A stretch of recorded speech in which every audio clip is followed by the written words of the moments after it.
Hi friends, നിങ്ങൾക്കെല്ലാവർക്കും സുഖമാണെന്ന് വിശ്വസിക്കുന്നു. അമ്മീസ് അടുക്കളയിലേക്ക് സ്വാഗതം. ഇന്നില്ലേ ഞാൻ നിങ്ങളോടൊപ്പം ഷെയർ ചെയ്യുന്നത് ഒരു ടിപ്പാണ് കേട്ടോ. ടിപ്പെന്ന് വെച്ചാൽ നമുക്കെല്ലാവർക്കും കുറച്ച് നാൾ അരി സൂക്ഷിച്ച് വച്ചേക്കുമ്പോൾ അതിൽ ചില പ്രാണികൾ വന്നിരിക്കാറുണ്ട് കേട്ടോ. ഈ പ്രാണികൾ മുഖാന്തരം അരി ചീത്താവാൻ സാധ്യതയുണ്ട്. ഇപ്പോൾ നമ്മുടെ വീട്ടിലാണെങ്കിൽ ചില സമയത്ത് മോനിവിടെ കാണും, ചില സമയങ്ങളിൽ ഞങ്ങൾ രണ്ടുപേരെ കാണുള്ളൂ. അപ്പോൾ 5 കിലോ അരിയൊക്കെ വാങ്ങിച്ചു വെച്ചാൽ ഞങ്ങൾക്ക് 3 മാസത്തേക്കൊക്കെ തികയും.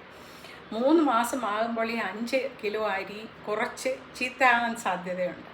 അപ്പോൾ ഞാനൊരു വിദ്യ കണ്ടുപിടിച്ചു കേട്ടോ, നിങ്ങൾക്കൂടെ പറഞ്ഞു തരാം. അപ്പോൾ ഇതിന് മുമ്പായിരുന്നെങ്കിൽ ഞാൻ ആ അരി ഇട്ട് വയ്ക്കുന്ന പാത്രത്തിൽ തന്നെയാണ് ഇത് ഇട്ട് വെച്ചുകൊണ്ടിരുന്നത്. പക്ഷേ ഇപ്പോൾ ഞാൻ ആമസോണിൽ നിന്നൊരു കണ്ടെയ്നർ കണ്ടുപിടിച്ചു കേട്ടോ. വളരെ യൂസ്ഫുള്ളായ ഒരു കണ്ടെയ്നർ. അതുപോലെ തന്നെ ആ ഗ്രാമ്പുയുടെ മണം ആ കണ്ടെയ്നറിൻ്റെ അകത്ത് നിൽക്കുകയും ചെയ്യും. ഗ്രാമ്പു ഞാൻ എങ്ങനെയാണ് ഇട്ട് വെച്ചേക്കുന്നതെന്ന് കാണിച്ചു തരാം കേട്ടോ, വന്നോളൂ. അപ്പോൾ ഇതാണ് എൻ്റെ കണ്ടെയ്നർ. ഇത് 5 കിലോയുടെ ഒരു കണ്ടെയ്നറാണ് കേട്ടോ. 5 കിലോ അരി ഇതിൽ സ്റ്റോർ ചെയ്യും. ഇതിൽ സ്റ്റോർ ചെയ്യുകയും ചെയ്യാം. അതുപോലെ തന്നെ ഇതിനൊരു പുഷപ്പ് ബട്ടണുണ്ട്, ഇങ്ങനെ തുറന്നു വരികയും ചെയ്യാം. അപ്പോൾ നമ്മുടെ അരി നേരിട്ട് ഇതിൽ ഇടുകയും ചെയ്യാം, ഇത് അടച്ചു വയ്ക്കുകയും ചെയ്യാം, ഇത് പുഷപ്പ് ചെയ്യുകയും ചെയ്യാം. ഇതിൻ്റെ വേറൊരു പ്രത്യേകത എന്ന് വെച്ചാൽ ഈ ഭാഗത്ത് കണ്ടോ ചെറിയ ഹോൾസ് എല്ലാം ഉണ്ടായിരിക്കുന്നത് കാണാമല്ലോ. ഇതിൻ്റെ അകത്താണ് ഗ്രാമ്പു ഞാൻ സ്റ്റോർ ചെയ്യുന്നത്.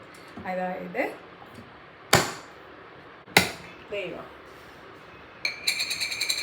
ഗ്രാമ്പു ഇട്ട് വെച്ചേക്കുന്ന കണ്ടോ, ഇത് ഹോൾ ഗ്രാമ്പു ആണ്.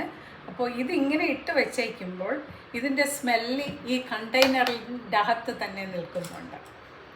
അരി തുറന്നെടുക്കുമ്പോൾ നല്ല മണവും ഉണ്ടാവും. അതുപോലെ തന്നെ ചെറിയ പ്രാണികളൊന്നും തന്നെ വരത്തുമില്ല.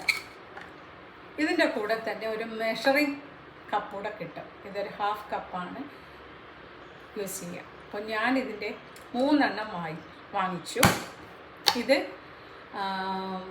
കൈമ റൈസാണ്.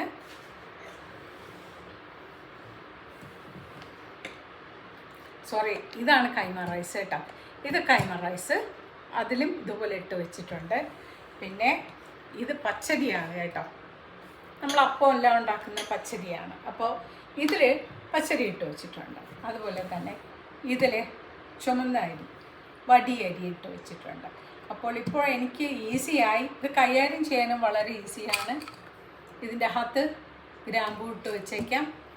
ഇത് തുറക്കുമ്പോൾ തന്നെ നല്ല സ്മെല്ലുമാണ്. ഇത് എയർ ടൈറ്റുമാണ്. ഇനിയുള്ളത് കാണാമോ, എൻ്റെ ഹെവി പുൾ ഔട്ട് ഡ്രോയാണിത്. അപ്പോൾ ഇവിടെയാണ് ഞാൻ അരി സൂക്ഷിക്കുന്നത്. ഇതിൻ്റെ അകത്ത് തന്നെ ഇരിക്കും, എയർ ടൈറ്റാണ്. അതുപോലെ തന്നെ കീടങ്ങളൊന്നും തന്നെ കയറത്തുമില്ല.